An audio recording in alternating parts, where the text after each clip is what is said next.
প্রথমে রয়েছে আমাদের জামাতের সাথে জোট। আমাদের জামাতের সাথে কখনো জোট ছিল না, জামাতের সাথে আমাদের একটা সমঝোতা ছিল, কিন্তু সমঝোতার অনেক আছে, এর কারণে আমরা সমঝোতার ভিতরে তাদের সাথে নাই।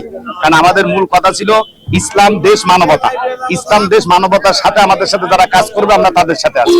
সেই ক্ষেত্রে আমাদের ওদের সাথে আমার হয় নাই, আমরা সমঝোতা বাদ দিয়ে আমরা এককভাবে আলহামদুলিল্লাহ সারা বাংলাদেশের 268টা আসনে আমরা প্রতিদ্বন্দ্বী করতেছি এককভাবে। এক্সট্রিম মশার কয়েল প্ল্যান্ট ফাইবার দিয়ে তৈরি, তাই সহজে ভাঙে না, সুগন্ধিযুক্ত ও নিরবিচ্ছিন্নভাবে জ্বলে। ডেঙ্গু, চিকুনগুনিয়া বাহি সহ যে কোনো মশার বিরুদ্ধে দেয় এক্সট্রিম সুরক্ষা। আলহামদুলিল্লাহ 268টা প্রতিদিন সেই হিসেবে আমরা মোটামুটি ঝিনাইদহে আমাদের 4টি আসন, আমাদের 1টি আসন বাদে আমরা 3টি আসন আছি। আলহামদুলিল্লাহ আপনারা জানেন যে আমাদের এবারে 24-এর পরে আমাদের স্লোগান হয়েছে আমাদের আমিরের ইসলাম দেশ মানবতা। ইনশাআল্লাহ আমরা আশা রাখি ইসলাম দেশ মানবতা এই স্লোগানকে নিয়ে আমরা সামনে আগাচ্ছি। আর আশা রাখি যে ঝিনাইদহ 2, 3, 4 ইনশাআল্লাহ জনগণ ইসলামী আন্দোলনের পক্ষে হাত পাকায় ভোট দিয়ে ইসলাম দেশ মানবতার পক্ষে কাজ করার জন্য আমাদেরকে সুযোগ করে দিবে, এই আশা আমরা ইনশাআল্লাহ রাখি।